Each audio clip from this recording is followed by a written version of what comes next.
তো এখনো অনেকটাই নিয়ন্ত্রণের বাইরে। ফায়ার সার্ভিসের কর্মীরা কিন্তু তাদের প্রাণান্তকর চেষ্টার মাধ্যমে সেটিকে নিয়ন্ত্রণে আনার জন্য চেষ্টা করছেন, কিন্তু আমরা দেখতে পাচ্ছি যে ফায়ার সার্ভিসের কর্মীরা যখন এক পাশের আগুন নেভানোর চেষ্টা করছেন, ঠিক অন্য পাশ থেকে কিন্তু আগুনের যে লেলিহান শিখা সেটি উকি দিচ্ছে। পুরো কার্গো কমপ্লেক্সে এখনো পর্যন্ত আগুন রয়েছে এবং আমরা যদি বলতে যাই এখন পর্যন্ত উত্তরাংশে কার্গো কমপ্লেক্সের উত্তরাংশেই কিন্তু আগুনের যে আধিক্য বা আগুনের যে তীব্রতা সেটি কিন্তু আমাদের কাছে বেশ স্পষ্ট যে উত্তরাংশের আগুন এখনো পর্যন্ত কোনোভাবেই নিয়ন্ত্রণে আনতে পারছে না ফায়ার সার্ভিসের কর্মীরা, যদিও তারা তাদের প্রাণান্তকর চেষ্টা যেটি করছেন। এবং ঠিক কার্গো কমপ্লেক্সের মাঝখানেও কিন্তু আমরা এই আগুনের চিহ্ন যেটি সেটি দেখতে পেয়েছি এবং ধোঁয়ার কুণ্ডলিতে পুরো এলাকা ছেয়ে গেছে। এখানে যারা কাজ করেন তারা বলছেন যে দেশের বাইরে থেকে আমদানি করে যেসব পণ্য কাঁচামাল সহ নানা ধরনের কেমিক্যাল আনা হয় সেগুলো কিন্তু এই জায়গাটিতে রাখা হয়। পরবর্তীতে আমদানি সংক্রান্ত যে আনুষ্ঠানিকতা আছে, যে ফর্মালিটিসগুলো আছে সেগুলো সম্পন্ন করে আমদানিকারকদের হাতে এই মালামালগুলো পৌঁছে দেওয়া হয়। কিন্তু সেই বিদেশ থেকে আসার পর আমদানিকারকের হাতে পৌঁছানোর আগ পর্যন্ত এই স্টেশনেই কিন্তু এই গুরুত্বপূর্ণ মালামালগুলো থাকে।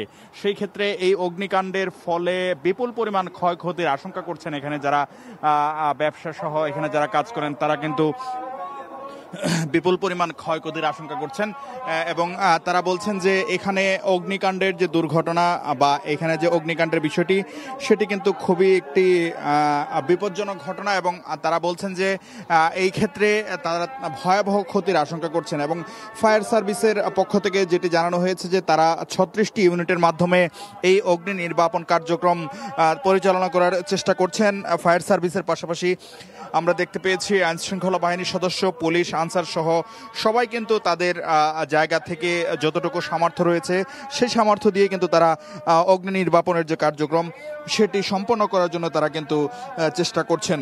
এবং আইএসপিআর সূত্রে আমরা জানতে পেরেছি বাংলাদেশ সেনাবাহিনীর সদস্যরাও কিন্তু এই অগ্নি নির্বাপন কার্যক্রম সেটিতে অংশগ্রহণ করেছেন।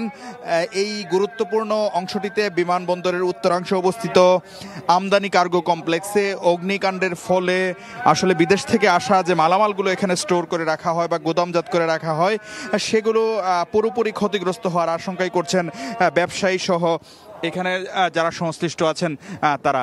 এবং আমরা দেখতে পাচ্ছি খানিকটা পরপরই কিন্তু থেমে থেমে এখানে ছোট ছোট বিস্ফোরণের আওয়াজ আমাদের কানে ভেসে আসছে। সুতরাং বোঝাই যাচ্ছে যে আসলে এখানে কেমিক্যাল সহ দাহ্য পদার্থ যেগুলো রয়েছে সেগুলোর বিস্ফোরণের ঘটনাটি ঘটছে এবং পুরো এলাকাটি কিন্তু ধোঁয়ায় আচ্ছন্ন।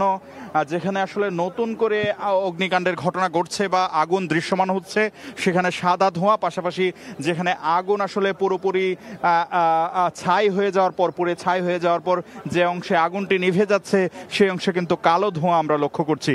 এবং উত্তরাংশে এখনো পর্যন্ত আগুনের লেলিহান শিখা এবং আগুনের তীব্রতা কিন্তু আমরা লক্ষ্য করছি এবং উত্তরাংশের এই আগুনটি নিয়ন্ত্রণে আনার জন্যই ফায়ার সার্ভিসের কর্মীরা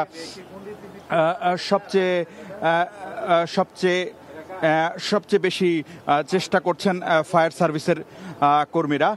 এবং এই অগ্নিকাণ্ডের পর থেকেই আমরা দেখতে পেয়েছি যে ফায়ার সার্ভিসের 36টি ইউনিট কিন্তু এই অগ্নিকাণ্ড নির্বাপনের জন্য চেষ্টা করছেন এবং বাংলাদেশ সেনাবাহিনীর সদস্যরা আজকের যে এই অগ্নি নির্বাপন কার্যক্রম সেটিতে তারা অংশগ্রহণ করেছেন। পাশাপাশি পুলিশের সদস্যদেরকেও আমরা দেখতে পেয়েছি তারা অংশগ্রহণ করেছেন।